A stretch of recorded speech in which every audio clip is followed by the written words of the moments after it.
아시안 아메리칸 연맹과 라이즈 네트워크 참여단체들이 뉴욕시 예산안에 라이즈 네트워크 예산 350만 달러를 반영할 것을 촉구했습니다. 미국의 사회보장연금 재정 악화가 계속될 경우 2032년부터 연금 수령액이 평균 24% 줄어들 수 있다는 분석이 나왔습니다. 이민자들이 추방에 맞서기 위해 반드시 거쳐야 하는 각종 법적 구제 절차의 비용이 급격히 오르면서 이민자 사회에서는 재판을 받을 권리 자체가 돈에 의해 좌우되고 있다는 비판이 커지고 있습니다. 2026 국제축구연맹 북중미 월드컵을 앞두고 경기장 내 물병 반입 금지 조치가 논란이 되고 있습니다.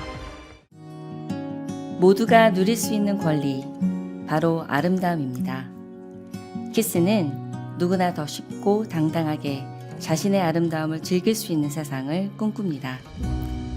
키스는 우리 모두의 미래가 더 아름답게 빛날 수 있도록 최선을 다할 것입니다. 당신의 아름다움의 모든 순간, 키스가 함께합니다. 한 선택이 모든 것을 바꿀 수 있습니다.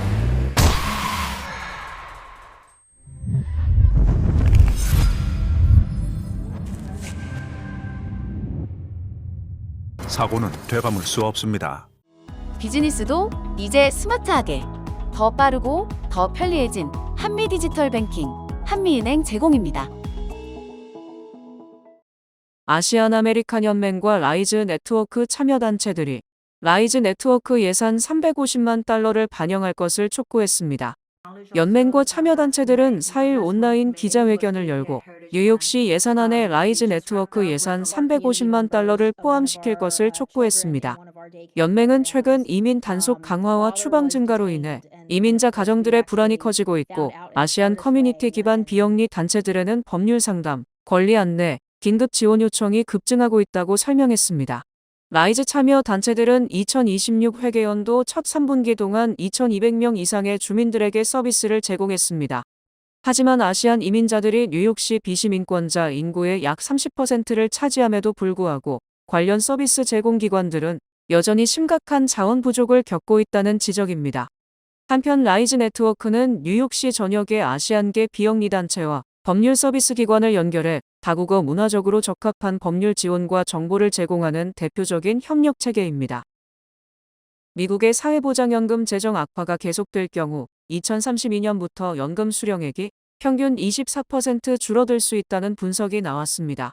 재정정책 연구기관인 책임 있는 연방예산위원회는 최근 보고서에서 사회보장연금 노령 유족보험기금이 2032년 말에 고갈될 경우 평균 연금 지급액이 약 24% 줄어들 것으로 분석했습니다. 현재 기준으로 이는 수급자 1인당 월 평균 약 500달러 수준의 감액에 해당합니다. 사회보장연금 기금은 연금 수입과 지출의 차이를 메우는 역할을 하고 있지만 베이비붐 세대의 대규모 은퇴와 수급자 증가로 인해 지출이 수입을 앞지르면서 재정 압박이 커지고 있습니다. 기금이 고갈되더라도 연금 지급이 완전히 중단되는 것은 아닙니다. 급여세 수입은 계속 들어오기 때문에 현재 약속된 연금의 일부는 지급할 수 있지만 지급 수준은 크게 낮아질 수 있습니다. 보고서에 따르면 가장 큰 영향을 받을 것으로 예상되는 주 가운데 뉴저지가 포함됐습니다. 뉴저지 주민들의 경우 평균 월 554달러의 연금 삭감이 예상돼 전국 최고 수준의 영향을 받을 것으로 분석됐습니다.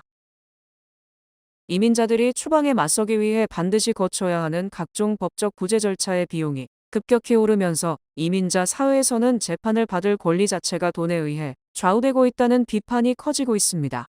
최근 워싱턴주 타코마에서 발생한 익명의 이민자 가족이 신청해야 하는 추방구제 절차의 수수료는 기존 130달러에서 1,670달러로 급등했습니다.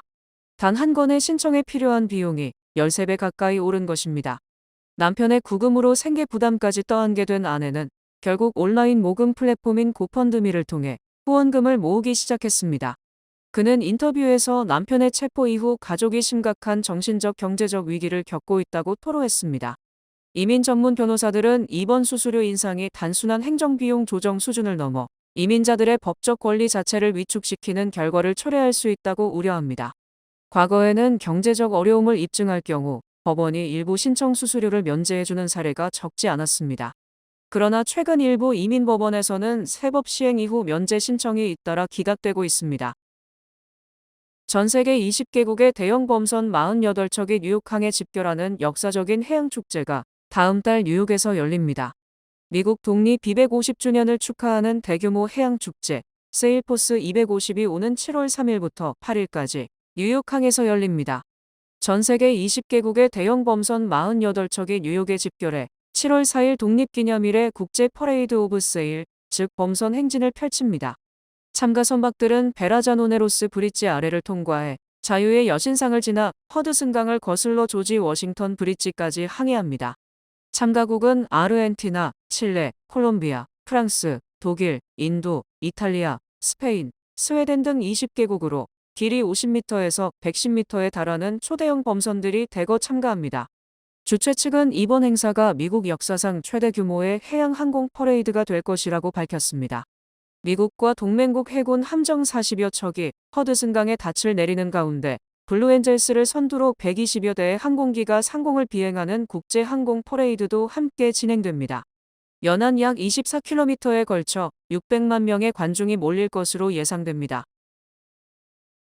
2026 국제축구연맹 북중미 월드컵을 앞두고 경기장 내 물병 반입 금지 조치가 논란이 되고 있습니다. 피파가 당초 최대 1리터 투명 재사용 물병 반입을 허용하려던 계획을 개막 직전 변경해 물병뿐 아니라 컵, 유리병, 캔유까지 전면 반입 금지로 확대했습니다. 피파는 관중 안전과 트러블 위험 방지를 이유로 들었으며 경기장 내에서는 생수 구매가 가능하다고 밝혔습니다. 하지만 전문가들은 이번 조치가 오히려 폭염 속 건강 위험을 키울 수 있다고 우려하고 있습니다. 시드니대 올리 제이 교수는 관중은 선수보다 더위에 취약하며 물병 반입 제한이 열 관련 사고 가능성을 높일 수 있다고 지적했습니다. 런던 임페리얼 칼리지의 시어도어 키핑 박사도 충분한 수분 공급이 기본적인 안전 조치라고 강조했습니다. 팬들 역시 상업적 결정이라며 비판하고 있습니다. 뉴욕주 의회가 가족법과 아동 양육 관련 법률에 사용되는 어머니와 아버지 표현을 성중립 용어로 바꾸는 법안을 통과시켰습니다. 법안은 민주당 소속 루이스 세풀베다 주 상원의원과 에이미 폴린 주 하원 의원이 발의했으며 캐시 호컬 뉴욕주지사의 서명 절차만 남겨두고 있습니다. 법안이 시행되면 법률상 부모 관련 용어가 보다 포괄적인 표현으로 변경됩니다. 법안에 따르면 어머니는 임신 출산한 부모, 아버지는 임신 출산하지 않은 부모 또는 부모로 대체됩니다. 또한 친부 확인을 뜻하는 패터니티는 부모 관계로 변경됩니다. 법안 지지자들은 동성부부와 대리 출산, 입양 가정 등 다양한 가족 형태를 현행 법률에 반영하기 위한 조치라고 설명하고 있습니다. 세풀베다 의원은 이번 개정이 기존 판례와 가족법 체계에 맞춘 정비 작업이라고 밝혔으며 가족법 전문가들도 법률상 권리와 의무를 보다 명확하게 규정하는 데 도움이 될 수 있다고 평가했습니다. 반면 공화당과 보수 진영은 전통적인 가족 개념을 훼손하는 불필요한 개정이라고 반발하고 있습니다. 뉴욕주는 최근 성중립 정책을 확대해왔으며 2018년에는 출생증명서에 제3의 성별인 X를 표기할 수 있도록 했고 2023년에는 법률과 행정규정에서 성중립 표현 사용을 확대하는 법안을 시행한 바 있습니다. 뉴욕시 상점 공실률이 최근 몇 년 사이 다소 개선됐지만 지역별 격차는 여전히 큰 것으로 나타났습니다. 뉴욕시 감사원이 4일 발표한 보고서에 따르면 지난 4월 기준 뉴욕시 전체 상가 공실률은 11%로 집계됐습니다. 2024년 말 11.6%보다 낮은 수치지만 팬데믹 직전인 2020년 초보다 여전히 높은 수준입니다. 현재 뉴욕시 전역에는 약 15,700개의 점포가 비어있는 것으로 조사됐습니다. 감사원은 일부 상권이 회복세를 보이고 있지만 다른 지역은 여전히 높은 공실률에 시달리고 있다고 분석했습니다. 도로별로는 맨해튼의 공실률이 12.9%로 가장 높았고 브루클린 12.3%, 퀸즈 9.5%, 브롱스 8.0%, 스태튼 아일랜드 7.5% 순으로 나타났습니다. 특히 맨해튼 파이낸셜 디스트릭트와 배터리 파크시티, 퀸즈 아스토리아 할레츠 포인트 등 일부 지역은 공실률이 20%를 넘는 것으로 조사됐습니다. 보고서는 공실 점포가 특정 상권에 집중되는 현상도 확인됐다고 밝혔습니다.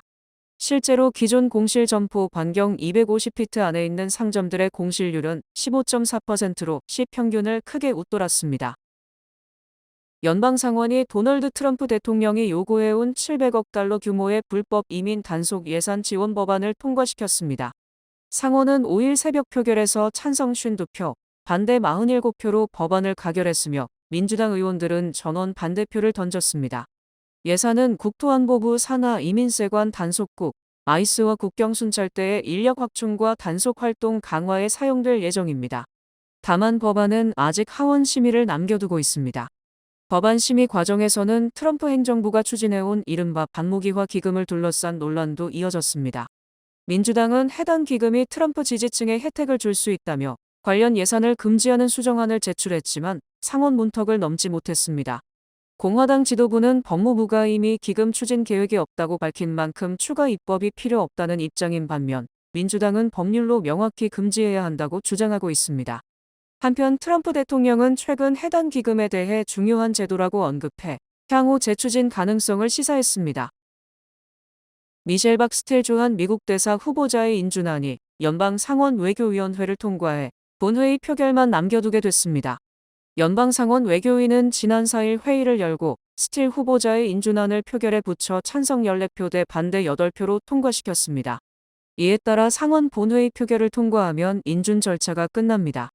이후 도널드 트럼프 대통령에게 임명장을 받고 한국에 부임하게 됩니다. 지명은 지난 4월 13일에 이뤄졌고 상원의 인준 청문회는 지난달 20일 열렸습니다. 트럼프 대통령의 지명을 받고도 몇 달간 인준 청문회 일정도 잡히지 않은 사례가 적지 않다는 점을 감안하면 상당히 빠른 속도로 인준 절차가 진행되고 있다는 평가입니다. 고물가와 고금리 여파로 소비자들의 크레딧 카드 부채 부담이 빠르게 커지고 있습니다. 뉴욕 연방준비은행에 따르면 올해 1분기 크레딧 카드 잔액 가운데 90일 이상 연체된 비율은 13.12%를 기록했습니다. 이는 15년 만에 가장 높은 수준이며 2008년 금융위기 직후 이후 최고치입니다. 국내 전체 크레딧 카드 잔액도 1조 2,500억 달러로 증가해 사상 최고 수준을 이어가고 있습니다. 전문가들은 생활비 급등이 가장 큰 원인이라고 분석했습니다. 식료품과 주거비, 의료비 부담이 커지면서 카드 대금을 갚을 여력이 줄어들고 있다는 것입니다. 실제로 카드 금리는 크게 올랐습니다. 연준의 자료에 따르면 평균 크레딧 카드 금리는 2022년 2월 14.6%에서 올해 2월에는 21%까지 상승했습니다. 일부 소비자들은 28%에 달하는 고금리를 부담하고 있습니다. 세계 스마트 안경 시장의 85%를 차지하고 있는 메타가 얼굴 인식 기능을 몰래 내장했다는 주장이 나왔습니다. 정보기술 전문 매체 와이어드는 메타 스마트 안경 구동에 필요한 메타 AI 스마트폰 앱을 정밀 분석한 결과 올해 들어 여러 차례의 업데이트를 통해 얼굴 인식 기능 관련 코드가 추가됐다고 지난 4일 보도했습니다. 이 기능은 메타 내부에서 애초 네임태그라는 이름으로 불렸으나 최근에는 명칭을 커넥션스로 바꾼 것으로 알려졌습니다.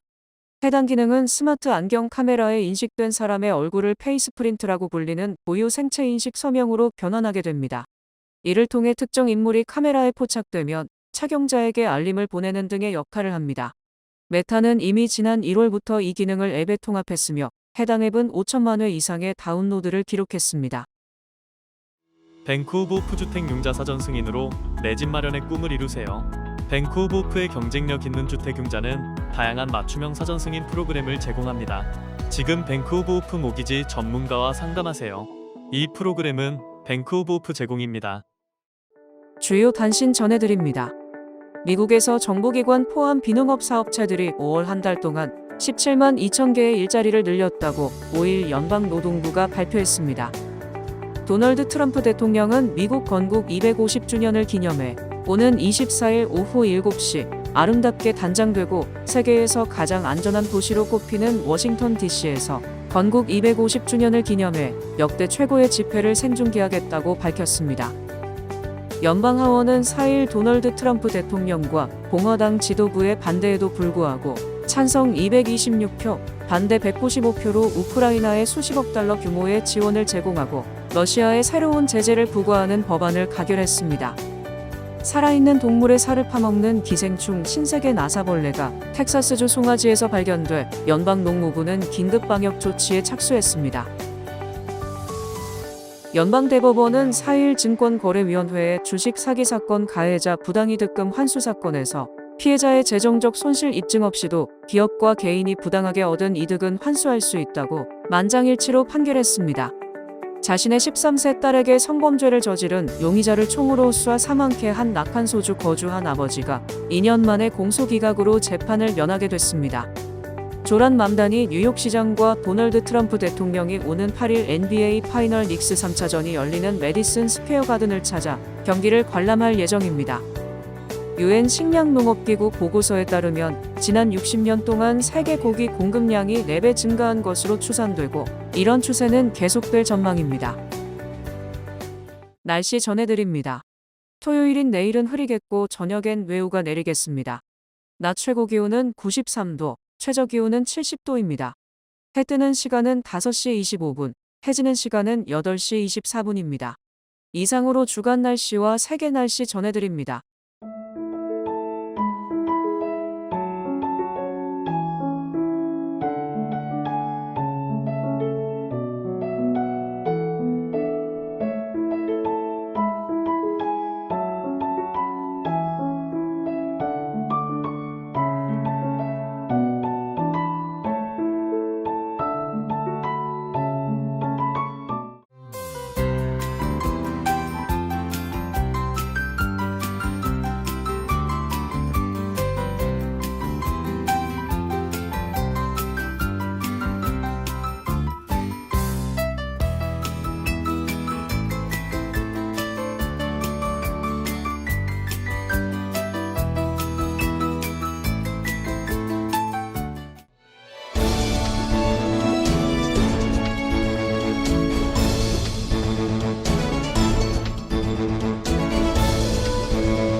이상으로 6월 5일 금요일 TKC 뉴스데스크 여기서 마치겠습니다. 시청해주신 여러분 고맙습니다.